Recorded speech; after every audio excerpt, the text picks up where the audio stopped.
నమస్తే welcome to స్వతంత్ర నేను నిత్య శ్రీనివాస్ బులెటిన్ ముందుగా హెడ్లైన్స్ చూద్దాం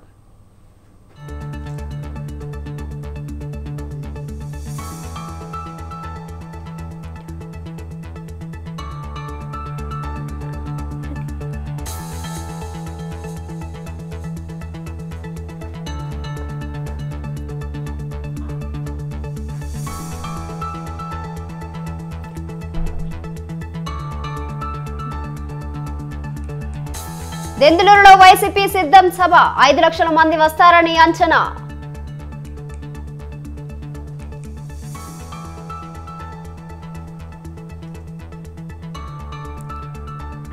వైసీపీ 6వ జాబితా విడుదల 4 లోక్సభ 6 అసెంబ్లీ ఇన్ఛార్జ్ల ప్రకటన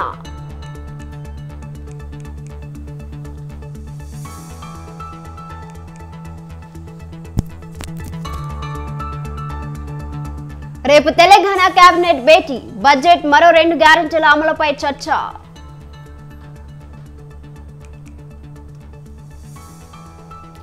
హైదరాబాద్ లో జార్ఖండ్ ఎమ్మెల్యేలు షామీర్పేట్ లియోనియా రెస్టారెంట్ లో క్యాంప్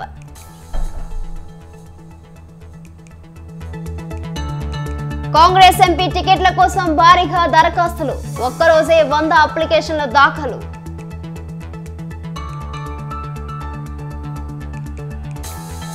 జార్ఖండ్ లోకి ప్రవేశించిన రాహుల్ యాత్ర ప్రభుత్వాన్ని అస్థిపరిచేందుకు బీజేపీ కుట్ర చేస్తుందని ఫైర్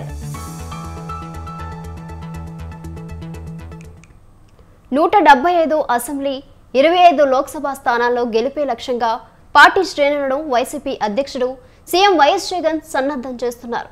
ఇప్పటికే 63 శాసనసభ 16 లోక్సభ స్థానాలకు సమన్వయకర్తల్ని నియమించడంతో పాటు సిద్ధం పేరుతో శ్రేణులను ఎన్నికలకు సన్నద్ధం చేస్తున్నారు.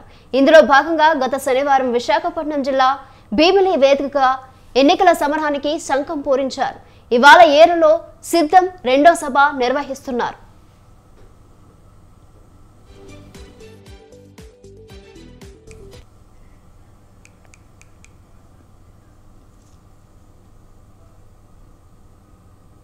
ఈ సభకు ఉత్తర కోస్తాలోని 50 నియోజకవర్గాల నుంచి భారీగా శ్రేణులు అభిమానులు తరలి రానున్నారు. ఏలూరు నగర శివారు అటోనగర్ సమీపంలో దెందులూరు మధ్య ఉన్న సహారా గ్రౌండ్స్ లో బహిరంగ సభకు సర్వం సన్నద్ధమైంది.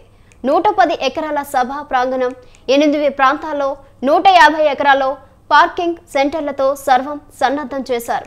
మధ్యాహ్నం 3 గంటలకు సీఎం జగన్ పార్టీ కేడర్కు దిశానిర్దేశం చేస్తారు. దీనిపై మరింత సమాచారం మా ప్రతినిధి మురళీధర్ అందిస్తారు. పార్టీ ఎన్నికల శంఖారావాన్ని పూరించింది. సిద్ధం అనే పేరుతో బహిరంగ సభలు నిర్వహిస్తుంది. మొదట భీమిలిలో సభ విజయవంతం కావడంతో ఉమ్మడి పశ్చిమ గోదావరి జిల్లా ఏలూరులోని ఈ సభ నిర్వహించేందుకు అన్ని ఏర్పాట్లు చేస్తున్నారు. అయితే కార్యకర్తలు ఏ రకంగా వస్తారు ఏంటన్నది ఇక్కడ వచ్చిన కార్యకర్తలు ఒకసారి అడిగి తెలుసుకుందాం. చెప్పండి, ఎలా ఉంటుంది రేపు జరిగే సభకి మీరు ఏ రకంగానూ ప్రిపేర్ అయ్యారు? అసలు ఏం అడుగుతారు అనుకున్నారు జగన్మోహన్ రెడ్డి గారు మీతో కలిస్తే? మేము కలిస్తేనండి, మేము ఇంకా ఆయనకి చెప్పేదే ఉంది. ఆయన అభిమత శుభకర ప్రదాయిని, జనానికి ఏం కావాలో ఆయనకి తెలుసు. అంటే ప్రతిపక్ష పార్టీలు జగన్మోహన్ రెడ్డి అభివృద్ధిని అసలు చూస్తలేదు, సంక్షేమ పథకాల మీద దృష్టి పెట్టి ప్రజలకు పప్పు బెల్లాల్లాగా డబ్బు పంచి పెట్టేస్తారంట. దానికి మీరేమంటారు? ఎక్కడ ఉన్నారు వాళ్ళు? ఎప్పుడే పడిపోతే పారిపోతే స్థానే ఋషికేశాతో ప్రకీర్త్యా ప్రహృష్టను రజ్యతే రక్షాంశ భేదాన్ని దిశోద్రవంతి సర్వే నమస్యంతి సిద్ధి సంఘ. ఎవరికి ఏం కావాలో కూడా తెలిసి ఆయన ఇవ్వగలటువంటి దమ్మున్నటువంటి మహానాయకుడు. మీరు చెప్పండి, రేపు జరిగే సభకి మీరు ఏ రకంగా ఇక్కడ ఏర్పాట్లు ఎలా ఉన్నాయి? మీరు ఏ రకంగా జగన్మోహన్ రెడ్డి పరిపాలన మీద మీరు ఏ రకంగా అభిప్రాయం ఉంది? ఇప్పుడు ఇన్ని ఎకరాల్లో ఈ సభ ఏర్పాటు చేసినప్పటికీ కూడా రేపొద్దున మనిషి నుంచుకుంటానికి కూడా స్థలం ఉండదు. అంత విపరీతమైన జన సముద్రం ఆనాడు మరి భీమిలి బీచ్లో ఏ విధంగా అయితే ఇది ఒక సముద్రం, ఇది జన సముద్రం అన్నారో అదేవిధంగా ఈ యొక్క పట్టణం మహాపట్టణంలో ఎక్కడ లేనటువంటి జనాభా ఇక్కడే చూస్తాం. అదేవిధంగా సిద్ధం అనే దాన్ని మేము సై అని నిరూపిస్తామని కూడా సభాముఖంగా చెప్తున్నాము. మీరు చెప్పండి, ఎలా ఉందండి జగన్మోహన్ రెడ్డి పరిపాలన ఎలా ఉంది? ఇది సభ ఏర్పాటు చేస్తానికి అంతగా పూర్తి స్థాయిలో ఎన్ని రకాలు కావాలంటే అన్ని రకాల ప్రజలకు కూడా ఆయన నిత్యావసర వస్తువుల కాడ నుంచి ఇదివరకు ఎక్కడికో వెళ్ళో 2 పెన్షన్లు తెచ్చుకోవాలన్నా, కోటా బియ్యం తెచ్చుకోవాలన్నా ఈ పూట వెళ్తే లేవు, రేపొద్దున ఆఫీసర్ రాలేదనేవారు. కానీ ఆ పరిస్థితి వాళ్ళు లేదండి. తలుపు తట్టి 6 అవ్వకుండానే పెన్షన్లు ఇస్తున్నారు. అలాగే ఇంటి ముందు బియ్యం తెచ్చిస్తున్నారు. అలా ప్రతిదీ కూడా సచివాలయం ఉందండి. వాళ్ళ ఏ ఆపద వచ్చినా సరే సచివాలయం కాడికి వెళ్తే చెప్తే చాలు. అలా కాకుండా వాలంటీర్కి వస్తున్నారు, వాలంటీర్కి చెప్తే చాలండి, వాళ్ళు ఎక్కడికి వెళ్ళక్కర్లే. ఏ విషయమైనా సరే ఆయన అంటాకి ఈ మధ్యన వచ్చిన వాళ్ళు కూడా ఎవరో సరిపోరు. నేను చాలామందితో చెప్పానండి, 175 మాత్రం స్థానాలు మాత్రం జగన్మోహన్ రెడ్డి గారికి మాత్రం సభాభంగం వస్తుంది. ఎక్కడా కూడా ఆలోచించక్కర్లేదు, ఎక్కడా వెనకాడక్కర్లేదు. బలమైన వాళ్ళకి బలహీనులకి యుద్ధం సిద్ధంగా ఉన్నారు ప్రజలు. ఏమీ లేదండి, ఎక్కడ మొత్తం మీద పారిపోయిన వాళ్ళని విడిచిపెట్టరు. ఎక్కడను వారు వన్ సైడ్ ఉంటుందంటారా వచ్చే ఎన్నికల్లో? వారు వన్ సైడ్ అండి, మాదిరి కాదు. వారు వన్ సైడ్ సింగిల్గా వద్ద సింహం. ఆయనకి ఎవరు అక్కర్లేదు, ఆయన ఎవరిని పడగొట్టలేదు, ఎవరిని చెడగొట్టలేదు, అందరికీ అభివృద్ధి చేశాడు. ఏమీ లేదండి, వాళ్ళకి లబ్ధి పొందగా ఎక్కడో లంచాలు లేక పుచ్చుకుండం కుదరదని ఆయన మీద దండయాత్ర చేస్తున్నారు తప్ప వీళ్ళు అంతకంటే మాత్రం చేసేది ఏమీ లేదు. ఆయన మాత్రం ప్రతిదీ కూడా ప్రజలకి బటన్ నొక్కి పంపిస్తున్నాడండి. ఆయన ఏం అవసరం వచ్చినా సరే ఈ మధ్యలో వాళ్ళకి దళారీలకి ఎక్కడ అందకుండా చూస్తున్నాడు ఆయన. ఇది ఇక్కడ నేతలు చెప్తున్నది. జగన్మోహన్ రెడ్డి సమావేశానికి పూర్తి స్థాయిలో ఇక్కడ కనుచూపు మేర పూర్తి స్థాయిలో నిండిపోయే విధంగాను ఇక్కడ ఏర్పాటు చేశారని చెప్తున్నారు. జగన్మోహన్ రెడ్డి తన బలాన్ని చూపించే విధంగా 34 నియోజకవర్గాలకు సంబంధించిన కార్యకర్తలు ఈ సమావేశానికి వస్తున్నారు. సుమారు 5 లక్షల నుంచి 7 లక్షల వరకు ఈ సభలోని కార్యకర్తలు పాల్గొంటారని చెప్పేసి ఇప్పటికే నేతలు చెప్తున్నారు. కెమెరా పర్సన్ మధుతో మురళీధర్, స్వతంత్ర టీవీ, ఉమ్మడి పశ్చిమ గోదావరి జిల్లా, ఏలూరు సభా ప్రాంగణం నుంచి. రేపు తెలంగాణ కేబినెట్ భేటీ కానుంది. సచివాలయంలో ముఖ్యమంత్రి రేవంత్ రెడ్డి అధ్యక్షతన మంత్రివర్గ సమావేశం జరగనుంది. ఎన్నికల సందర్భంగా కాంగ్రెస్ పార్టీ ప్రకటించిన 6 హామీల్లో ఇప్పటికే 2 అమలు చేయగా మరో 2 అమలుపై ఈ మంత్రివర్గ సమావేశంలో చర్చించనున్నారు. ముఖ్యంగా 500కు గ్యాస్ సిలిండర్, 200 యూనిట్ల వరకు ఉచిత విద్యుత్ పథకాల అమలుపై ఇంద్రవల్లి బహిరంగ సభలో ముఖ్యమంత్రి రేవంత్ రెడ్డి హామీ ఇవ్వడంతో వాటి అమలుకు సంబంధించిన మార్గదర్శకాలపై కేబినెట్లో చర్చించి ఆమోదించే అవకాశాలున్నట్లు తెలుస్తోంది.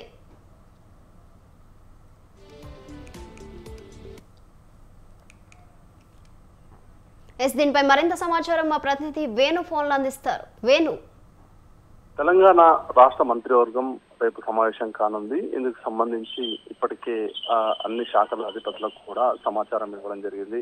ముఖ్యంగా ఈ సమావేశాలు బడ్జెట్ సమావేశాల కన్నా ముందు ఏదైతే జరుగుతున్నటువంటి ఈ రాష్ట్ర మంత్రివర్గ సమావేశం, ఈ సమావేశంలో ఇటు ఏదైతే ఎన్నికల్లో హామీ ఇచ్చిన విధంగా ఉచిత విద్యుత్ ఏదైతే 200 యూనిట్లు గృహాలకు, అలాగే మరోవైపు గ్యాస్ సిలిండర్ సబ్సిడీకి సంబంధించి 500 రూపాయలకి ఒక సిలిండర్ ఇవ్వాలని చెప్పి రాష్ట్ర ప్రభుత్వం భావిస్తుంది.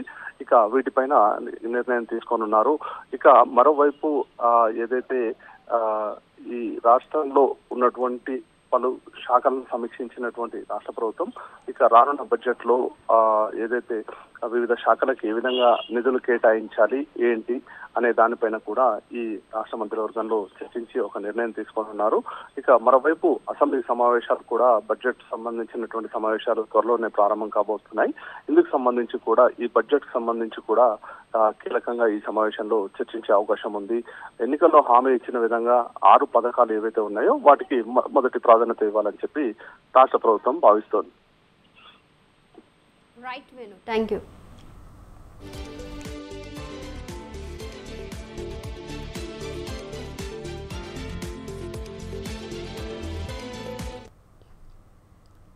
తెలంగాణ కాంగ్రెస్ ఎంపీ అభ్యర్థుల దరఖాస్తులకు అనూహ్య స్పందన వస్తుంది.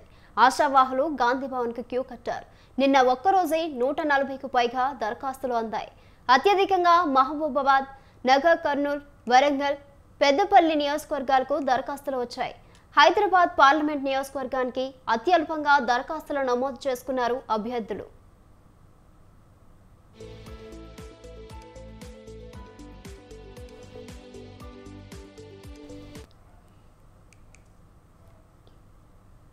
తెలంగాణ కాంగ్రెస్ ఎంపీ అభ్యర్థుల దరఖాస్తులకు అనూహ్య స్పందన వస్తుంది. ఆశావాహులు గాంధీ భవన్కు క్యూ కట్టారు. నిన్న ఒక్కరోజే 140కు పైగా దరఖాస్తులు అందాయి. అత్యధికంగా మహబూబాద్, నాగర్ కర్నూలు, వరంగల్, పెద్దపల్లి నియోజకవర్గాలకు దరఖాస్తులు వచ్చాయి. హైదరాబాద్ పార్లమెంట్ నియోజకవర్గానికి అత్యల్పంగా దరఖాస్తులు నమోదు చేసుకున్నారు అభ్యర్థులు.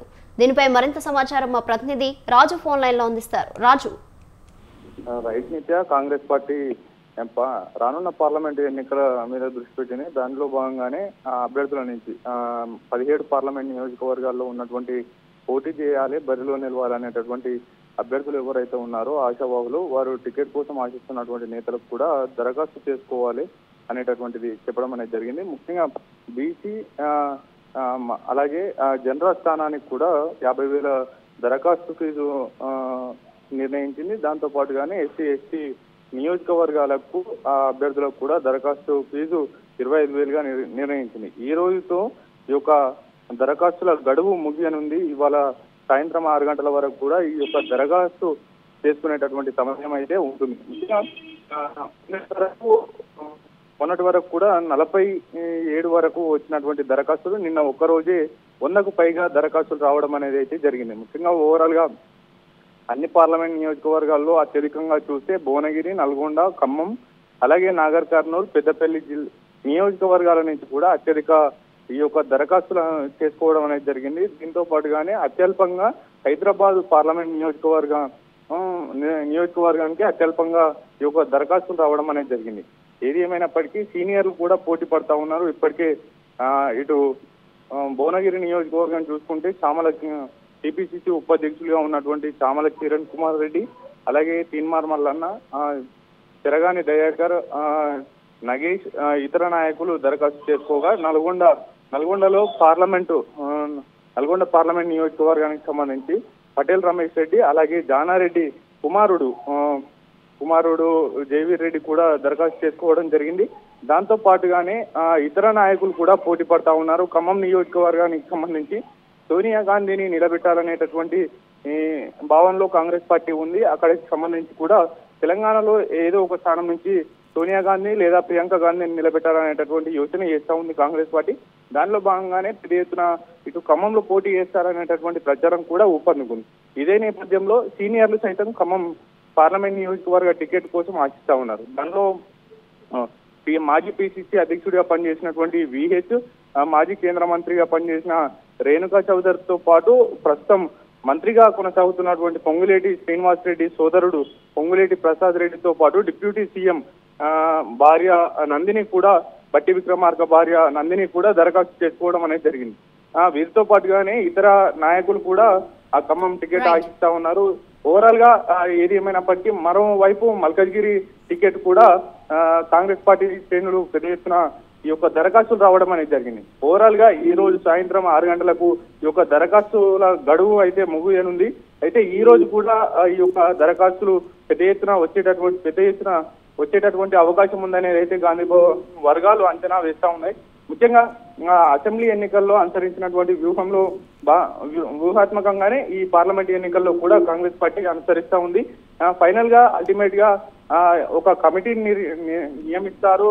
దానికి హరీష్ చౌదరి సెంట్రల్ ఏఐసిసి కార్యదర్శిగా ఉన్నటువంటి హరీష్ చౌదరి చైర్మన్ గా ఉన్నటువంటి ఒక కమిటీని నిర్ణయించారు. ఆ కమిటీకే పూర్తి బాధ్యతలు అభ్యర్థుల ఖరారు ఇష్యూ ఏదైతే ఉందో దాన్ని పూర్తిగా కమిటీకి అప్పగిస్తూ కూడా పిఈసి ఏకగ్రీవ తీర్మానం చేయడం అనేది జరిగింది.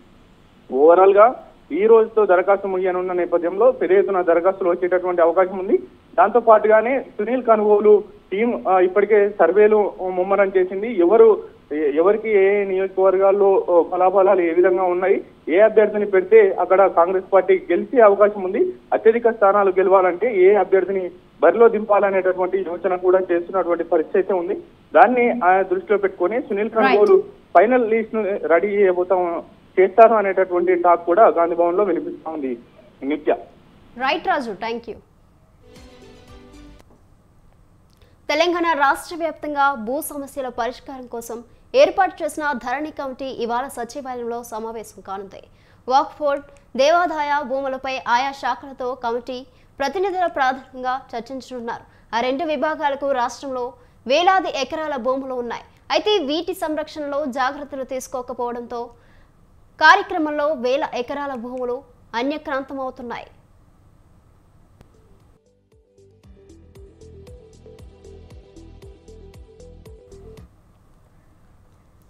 అయితే ఎండోమెంట్ వక్ఫ్ బోర్డ్ పరిధిలో ఉన్న భూములు ఆస్తులను కాపాడుకోవడానికి రిజిస్ట్రేషన్, రెవెన్యూ శాఖలు తీసుకుంటున్న చర్యలపై ఈ సమావేశంలో ధరణి కమిటీలో చర్చించనున్నారు.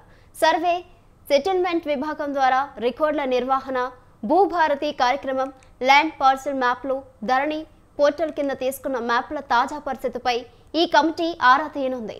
ఈ సమావేశంలో CCL commissioner, committee convener Naveen Mittal, సభ్యులు ఎం కోదండరెడ్డి, రేమండ్ పీటర్, వి లచ్చిరెడ్డి, సునీల్, మధుసూదన్తో పాటు సంబంధిత శాఖల అధికారులు ఈ సమావేశంలో పాల్గొంటారు.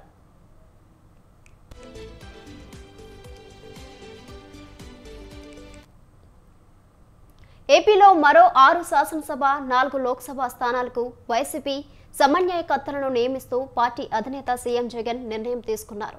మంత్రి మేరుగు నాగార్జున, ప్రభుత్వ సలహాదారు సజ్జల రామకృష్ణారెడ్డి తాడేపల్లిలోని సీఎం క్యాంప్ కార్యాలయం దగ్గర ప్రకటించారు. ప్రజాబలమే గీటురాయిగా సామాజిక న్యాయం పాటిస్తూ 6వ జాబితా తయారు చేసినట్టు ఈ సందర్భంగా వారు తెలిపారు. గత ఎన్నికల్లో నర్సాపురం లోక్సభ స్థానం నుంచి ఓసీ వర్గానికి చెందిన అభ్యర్థిని బరిలోకి దించగా ఈసారి బీసీ వర్గానికి చెందిన మహిళ అడ్వకేట్ గూడూరి ఉమాబాలను ఎంపిక చేశారు. రాజమండ్రి లోక్సభ స్థానానికి డాక్టర్ గూడూరి శ్రీనివాస్ను, గుంటూరుకు ఉమ్మారెడ్డి వెంకటరమణ, చిత్తూరుకు సిట్టింగ్ ఎంపీ ఎన్ రెడ్డప్పను ఎంపిక చేశారు. గత ఎన్నికల్లో మైలవరం శాసనసభ స్థానం నుంచి ఓసీ వర్గానికి చెందిన అభ్యర్థిని బరిలోకి దించగా ఈసారి సర్నాల తిరుపతిరావు యాదవ్ను నియమించారు.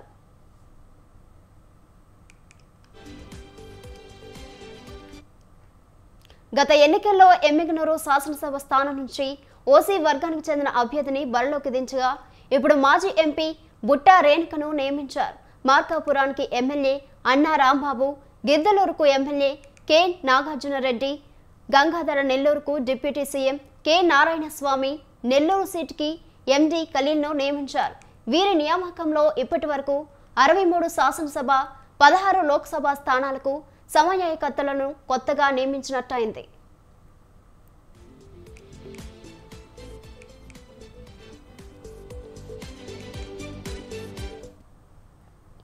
ఇప్పటిదాకా ప్రకటించిన శాసనసభ స్థానాల సమన్వయకర్తల్లో 21 మంది ఎస్సీలు, 3 ఎస్టీలు, 18 మంది బీసీలు, 5 మైనార్టీలు, 16 మంది ఓసీలకు చెందిన వారు ఉన్నారు.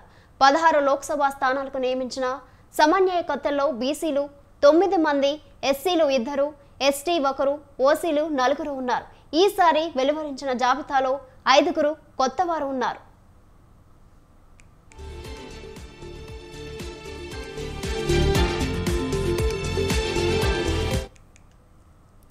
తమిళ నటుడు విజయ్ పొలిటికల్ ఎంట్రీ ఇస్తున్నారు. తమిళనాడులో కొత్త పార్టీ పెడుతున్నట్లు ఆయన ప్రకటించారు. తమిళగల వెంట్రీ కలగనం పేరుతో కొత్త పార్టీని ఆయన ప్రకటించారు. 2026 తమిళనాడు అసెంబ్లీ ఎన్నికలే తమ టార్గెట్ అన్నారు విజయ్. పార్టీ ఎజెండా త్వరలో ప్రకటిస్తామని చెప్పారు. తమిళ ప్రజలు రాజకీయ మార్పు కోరుకుంటున్నారని చెప్పారు విజయ్.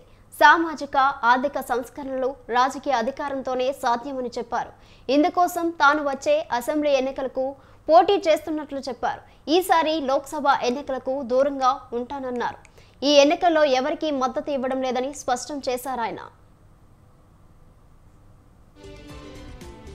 ఇవి morning edition details. Keep watching స్వతంత్ర.